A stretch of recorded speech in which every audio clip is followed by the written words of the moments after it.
rushed, but I think what I take away from that is the hope. The hope that we can change what is happening, the hope that we can encourage the health-seeking behavior, the hope that we can educate our students in our buildings, and the hope that as parents, you'll have these conversations with your kids, that you'll go home and ask them with curiosity if they know people are using. If so, what does that look like? How does that make you feel? Have you ever been offered a substance? We did just receive the Virginia Foundation for Healthy Youth fentanyl report, and I was alarmed to read that between the age of 13 and 25 in Virginia, 79% of those students, those youth, have seen someone use powders or pills or have been offered powders or pills between the age of 13 and 25, so 79%. So your kids know about this. Kids here know about this. It is happening in our community, in our school buildings, so we have to talk about it. And this was mentioned, the pandemic, the mental health concerns that we're seeing, and I mentioned this early on, the stress that kids have today is very different from the stress I have, and the pressure that they're experiencing. And now we have normalized pills for some reason, our society has done that, and the perceived risk of taking pills is not where it needs to be. And I'm hoping that this education and the efforts that we have in our schools will help address that. The fact that students see fentanyl as a lower risk than heroin and cocaine is a significant concern for me. So I do want to quickly share, as I invite the panel up, because we're going to ask some questions. I do want to share what LCPS is doing. I'm very proud of the work that we've done as a school division. We have student assistance specialists, one who is here, and if you want to raise your hand. So we have 19 student assistance specialists who have specialty expertise in assessing and treating substance use disorders in our schools. I don't think a lot of people know that. It's a model that we have kind of grown, and other school divisions are trying to do as well. They're in the middle schools and the high schools. So they work with students who have identified substance use concerns, who have violations of the school policy, or students who are impacted by addiction in some other way, shape, or form. They also can work with kids who have mental health, anxiety, who might be at risk for using substance use. So they do presentations, and I want to give you the overview so you know your kids are getting this information. They're doing presentations in 6th grade. So every single 6th grader, unless you've opted them out, will have a substance use presentation that talks about protective factors, risk factors, defense mechanisms. What are the things that they can do when they're in a situation, refusal skills, all of the risks of using substances, and including fentanyl now.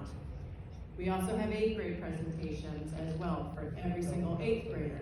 9th graders in collaboration with law enforcement are now in place, and then we do targeted individual classroom lessons, and that could be 10th grade, 11th grade, 7th grade. We do vaping specific presentations, they do parent coffees. I know I'm probably leaving a lot out, staff training on what to look for.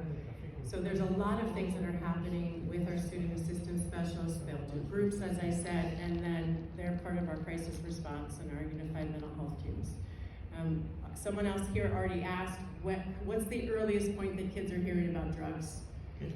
The health and PE curriculum starts in 4th grade. So we are starting to talk about what drugs are, what medicines are, what's safe, what's not safe. We just created a flyer with our Department of Communications that will be sent home to all elementary school parents. And it will be posted in all of our schools about the difference between drugs and medicine, and what's safe and what's not safe. So you can start having that conversation in elementary school with your students. So I'm going to shift gears real quickly and again have our panelists introduce themselves. And then I do have some specific questions to start off the conversation, but I want to open it up to you. So I'm going to walk around and you can ask them specific questions or myself questions that you may have. So we'll start with Gina again. So Gina, and I said this after you shared your story, that had been very difficult, and you touched on this when you were sharing your story of what inspires you to do this work and be part of this. You're volunteering your time here to be in this space. So could you share a little bit more about that? Yeah, well first, it's a completely preventable problem, so that gives me a significant amount of hope. The evidence and resources that is developing. We're not facing a problem that is not solvable. So I think that's very hopeful for all of us. It can begin with a conversation in your home. And then my brother's love for kids and youth. He was a childlike 26-year-old. So I would like to transmit that in my work. And then also just future generations. You know, I have friends with kids. Everyone's scared and not sure what to do. So we gotta help each other and try to work together to address this totally preventable problem. If my brother hadn't been alone, if there had been Narcan, several doses in his case, because it was such a potent pill, but if there was harm reduction available, he would still be alive and have gotten help. So that's what keeps me going to try to help you. Thank you. And I will say that your passion, I just met you tonight, this is the first time I've met you, and your passion does come through, and I know that Glenn will be proud of you. Delaney, same question for you. So what inspired you to be part of these efforts? Well, first I'll say, when I spoke with the coroner, when she called me, she was this lovely woman in South Carolina, who told me about the fentanyl, it being 100%, and reality started to set in, and I asked her the question, I said, if this was your child, what would you do? And she said, talk about it, tell people. She said, sadly, I have, a family member that'll come in to get the toxicology report, and they don't even go home and tell their own family the truth because of the guilt and the shame and the stigma. So it took, us a while to really get out there. I think we were just more in shock in the beginning. I didn't jump on board like the founders of Song for Charlie. They hit the ground immediately. But once I was ready, I just thought, I don't want this to happen to anybody else, any other family. I just do not want this to happen to. Because when something like this happens, what you don't think about, and you young people that are here tonight, when you think, this is never going to happen to me, and it does, there's what I like to call a ripple effect, where, of course, your siblings are devastated, your parents are devastated, the grandparents are, but then it's the people in the community, it's the principals, the teachers, your fellow students, your team members, your band members, people that you don't even know, that have heard your story 4 years later. Every year at my son's school, the rugby team dedicates their season to my son, and they have his initial on their jerseys. And the coach talks about him all the time. They actually have a play they run called the Basic Play. And it actually worked this year. They had a pick six and scored a touchdown just like Ray did. But the point is, the girlfriends that are always going to worry and think, gee, I wonder if we ever would have gotten married or the children we would have had. So just think about that, because it's truly devastating to not just the families, but also others and the community. Thank you. I can't thank you enough for being a partner in this. Delaney and I met not that long ago, and we are meeting like at least 3 times a week and seeing each other at least twice a week to get the message out there. Okay, Bridget. Again, thank you so much for being here. Bridget is a treatment expert in the field of substance use and mental health, so I'd like you to just share for any parent out there who might be concerned about their kid. What would you say effective treatment looks like for mental health or co-occurring or just substance use disorders? Well, first we want to get you in for an evaluation. Our program uses the American Society of Addiction Medicine, which helps us to make the best recommendation for your presenting issue. So once we do the evaluation, we can determine if outpatient counseling is the best, intensive outpatient, which would include group sessions, individual sessions, and/or family sessions, or if even residential treatment might be an option for you. We also have a position that we work with for withdrawal management services. If you have a team that is on opioids, they are probably going to need withdrawal management services. It's going to be really hard for them to deal with the withdrawal that they will experience, those kind of flu-like symptoms, if they do not have medication to help them with that. The other part is really making sure that we incorporate the family. We have a multi-family group once a month where we invite the families to come in and participate with each other and share. This is what we are seeing. This is how we are managing things. We want to be able to share and learn from each other.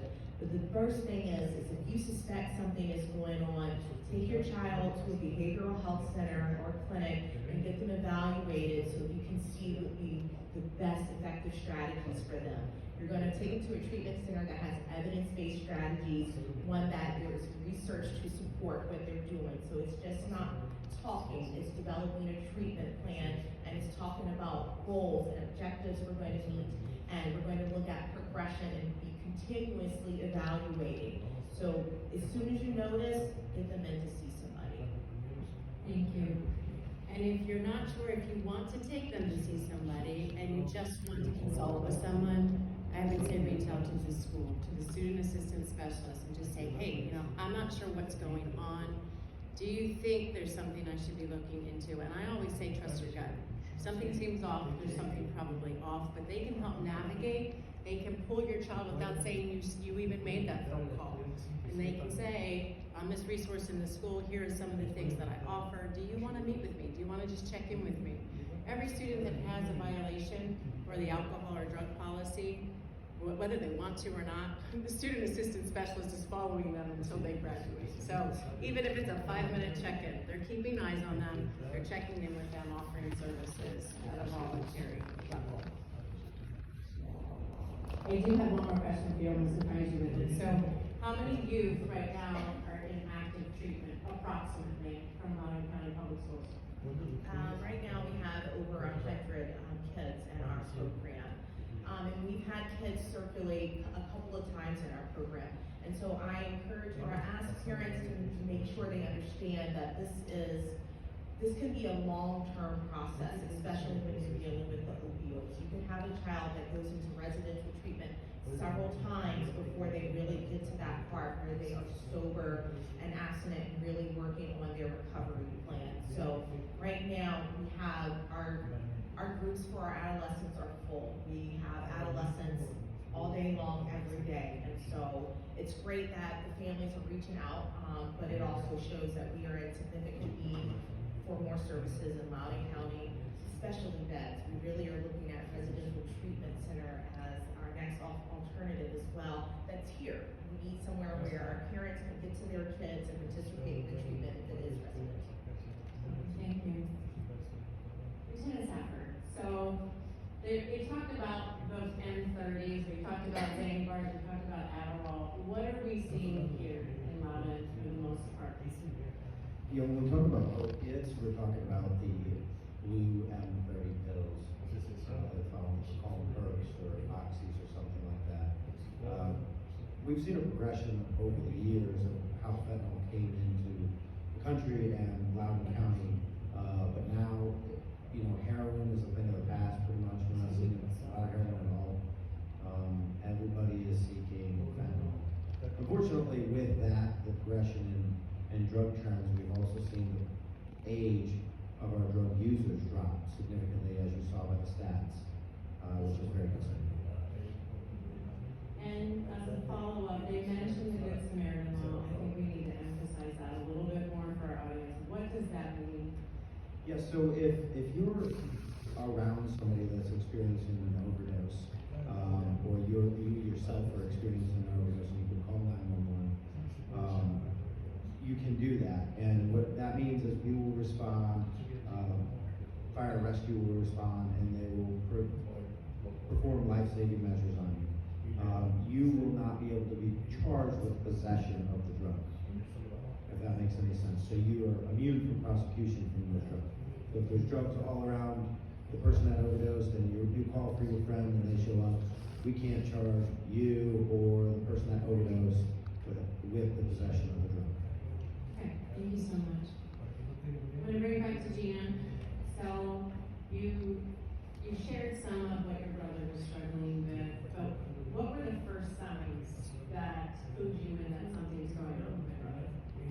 Yeah, in Dylan's case, he was a very routine person, so he loved his gym routine, his habits, meeting with friends, and so that started to stop pretty significantly, and he started to isolate himself, so not returning texts when I come home to visit from DC to Madison. He would run upstairs, so he was shamed, sort of, and hiding from me.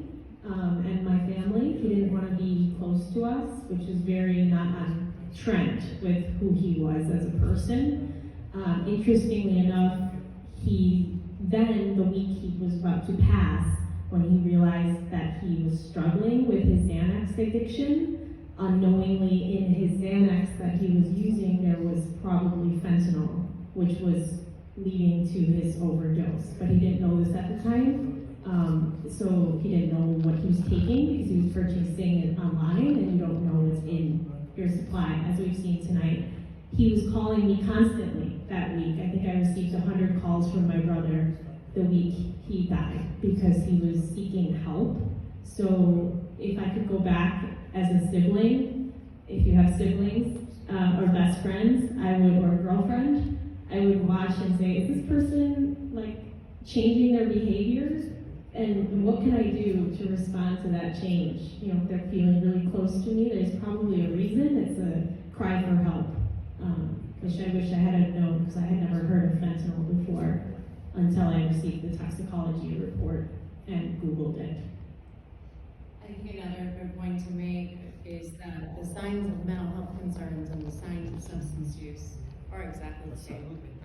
And a lot of times we take our kids to therapists, and the therapist has nothing about substance use, or the pediatrician has nothing about substance use. So I think there's such an overlap that we need to be aware of, that those signs can mean a lot of different things. We just don't know that yet. Delane, you shared there wasn't any significant concern about substance use. Was there anything out there with the fact that he was using? Were there any signs for you? Well, I think, my son was far from perfect. And he liked to have a good time. He was very social. He was very active. He had a great time in college. He was part of a fraternity. He would drink. He liked to have a good time. But I think COVID really affected him mentally. He was in a really bad place. He was just isolated at home, and because he went to school in Maryland, it wasn't like, he had friends a mile away that could come hang out in the woods or walk down to the river. One time in the summer, I finally convinced him to invite the guys over, and like 50 guys showed up, and they all went to the river fishing, and they all to this day will say it was the best day of their life. But he just wasn't reaching out to people, and I really think he was depressed. I really do. And his job, he wasn't working. He had to stay at home. He had COVID. It was a really bad time. So I think he was depressed, and he didn't have local friends within we lived in Great Falls at the time, and his friends weren't there. So I think it was great when he went back to Clemson. According to his roommates, they saw nothing. They didn't think he was taking anything. I think honestly, when he purchased it, he just really, he wanted to go to sleep. Yes, and I think there's so many folks who are struggling, and 1 in 4 of us have had a mental health issue in this room. But we mask it, right? And I think for athletes, particularly, your son was an athlete, there's this toughness that's supposed to come with it. And the young man in the film referenced it, like asking for help is a sign of weakness. You gotta toughen it up, you gotta suck it up, whatever they say to athletes, that it's even harder for some to ask for help. So as parents, we need to model that, normalize that we have feelings, normalize when we have struggles. We're not leaning on our kids for that, but they need to see us and what we do when we have challenges. And that it's okay to face things and to share what's going on with us. And Jen, if I could just add one thing, I've got a soft spot for athletes because you know, when you're a competitive athlete, you get hurt a lot. And as Ed Turner likes to say, you know, there's a pill for every ill today. You got a headache, you take a time, you know, anything that comes up, there's a pill for it. So when you're an athlete, for example, Gray had 2 shoulder surgeries, severe, you know, surgeries. He had a broken elbow, concussions. So he had been prescribed opioids for his surgeries. Even when he went to have his, you know, wisdom teeth taken out, they were given opioids. Both he and my son went the same day. So I am fully aware that pills are passed around the athletic teams by the student athletes, and they think it's perfectly safe. You know, a lot of people think, well, I got it from my mom's medicine cabinet, and you think it's your best friends that are trustworthy. And it's not. You know, it's Russian roulette, because 7 out of those pills, 7 out of 10 pills today have a lethal dose of fentanyl in it. And not only that, every pill that you come in contact with has changed hands at least 10 times. So even if it did come from your best friend, who came from their best friend, you don't know who made or pressed that pill 10 people back. So that's really important for all groups to recognize. Thank you. I want to open it up to questions, but I want each of your panel members just to share one thing they hope you take away this evening. Start with Lieutenant Tucker. Yeah, I think the best thing you can do is listen to your kid, trust your kid, but verify what they're doing. So you can look through their phones, you can look through their bedrooms, you can search their clothes and items and stuff like that. And just to encourage you to have these conversations with them, talk about this stuff with them, bring it home, have those open conversations, and verify that your kids are the good kids that you believe they are. Very well said. Really to be close to your kids. I grew up in a time where kids didn't have privacy. My parents would tell me everything you own is mine, so I can search it, I can look at it, I can do whatever I want with it.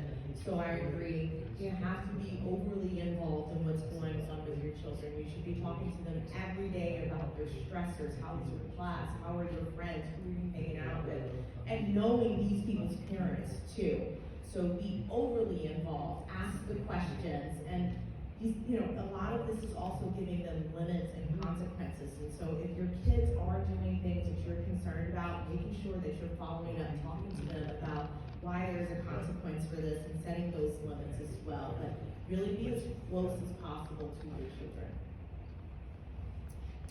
If I could ask everyone to just do one thing for me, it would be go home and talk to 3 people about what you've learned tonight. Just 3 people. Or more. You're welcome to talk to more. But please at least talk to 3 people. Whether it's your children, your sister, your spouse that's not here, a grandmother, a grandparent, a child in the neighborhood. Please try to spread the word, because not only is that, you know, an educational issue, it's also kind of diminishing the stigma. We need to be talking about this, and please don't be so quick to judge that this could never happen to your child. You know, we hear, you know, my kid's a good kid. Well, everybody's kid's a good kid. Everybody's child makes mistakes at times. There are no good or bad children. There are children that are living life in very difficult times. So please just be empathetic about others and what they may be going through. Because, you know, at the end of the day, I have such hope. I know that I will see my child again. No doubt. But it's what I can do between now and then so that this happens to no other parent or child. And I echo all of that, but also I think if you have siblings or multiple children, if you can get them to help each other out and talk to each other, get the phones away. We need connection and support one another. I think that the mental health crisis for this age group, our adolescents and young adults, is just skyrocketing, which is fueling the fentanyl era. And so if we can try to address some of those gaps in communications within your home, if I could go back, I would have spent way more time with my brother than what I was spending. I was so focused on my career. Y para mi comunidad hispana hay muchísimos recursos para ustedes, no están solos, estamos aquí para apoyarles, hay recursos en español, no traducciones, sino también para responder a nuestra crisis que es bien único para nuestra comunidad. Estamos trabajando con Song for Charlie con todo un conjunto de materiales que van a estar disponibles, así que si tienen cualquier duda o pregunta, mañana estaré platicando con sus hijos acerca de este tema bien profundo y me apasiona mucho poder compartir este mensaje con ustedes. Muchas gracias por estar aquí. Thank you all. So I do want to open it up for questions.